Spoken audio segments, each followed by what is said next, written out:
Hi hello welcome to தேடை reports. இப்போ நம்ம பார்க்க போகிறது டார்க் ரூம் பிக்சர்ஸ் மற்றும் நோவா ஃபிலிம் ஸ்டுடியோஸ் தயாரிப்பில் இயக்குனர் சந்தோஷ் பி ஜெயக்குமார் இயக்கத்தில் வெளியாகியுள்ள திரைப்படம்தான் தி பாய்ஸ்.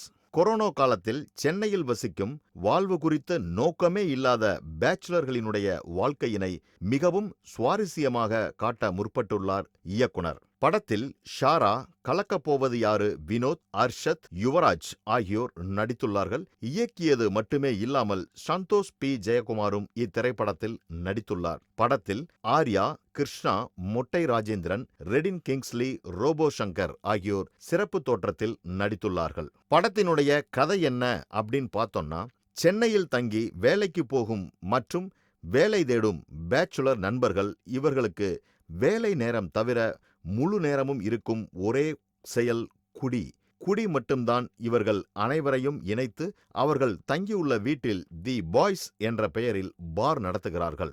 இதனால் அக்கம்பக்கத்தில் வசிப்பவர்களுக்கு தொல்லை ஏற்படவே அவர்கள் காவல்துறையில் புகார் கொடுக்கின்றார்கள். இதனால் அங்கிருந்து இவர்கள் விரட்டப்படுகின்றார்கள். வேறு ஒரு இடத்தில் வீட்டை வாடகைக்கு எடுத்து பார் நடத்த முற்படுகின்றார்கள். புது வீட்டிற்கு குடி போனதும் கொரோனா பரவல் காரணமாக ஊரடங்கு உத்தரவு பிறப்பிக்கப்படுகின்றது.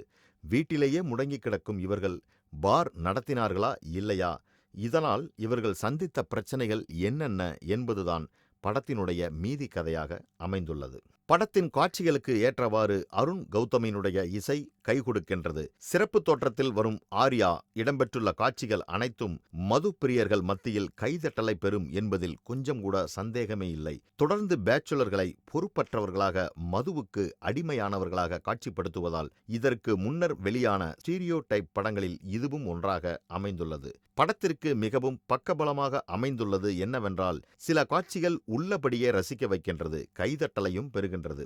மஞ்சுமெல் பாய்ஸ் படத்தில் குணா படத்தின் பாடலில் இடம்பெறச் செய்தது போலவே இந்த படத்திலும் கண்மணி பாடலை இடம்பெறச் செய்துள்ளார்கள். குணா படத்தின் பாடல் இடம்பெற்றுள்ள காட்சிகளை காட்டிலும் அந்த பாடலுக்காகவே கைதட்டலை பெற்றது. படத்தினுடைய திரைக்கதை ரசிகர்களுக்கு மிகவும் அற்புதமாக அமைந்துள்ளது. மொத்தத்தில் தி பாய்ஸ் படம் எப்படி இருக்கின்றது என்று பார்த்தால், இன்றைய இளைஞர்களுக்கு மிகவும் கண்டிப்பாக பார்க்க வேண்டிய படமாகத்தான் அமைந்துள்ளது. அவர்களுடைய வாழ்க்கையை மிகவும் அருமையாக சித்தரித்து திரைக்கதையில் முழு கவனம் செலுத்தியிருக்கிறார் இயக்குனர். அவர்களுக்கு நம்முடைய பாராட்டுக்கள். இந்த மாதிரி சினிமா செய்திகளை உடனுக்குடன் தெரிந்து கொள்ள தி தேடை ரிப்போர்ட்ஸை பாருங்க, கமெண்ட் பண்ணுங்க, லைக் பண்ணுங்க, மறக்காம சப்ஸ்கிரைப் பண்ணுங்க, ஷேர் பண்ணுங்க.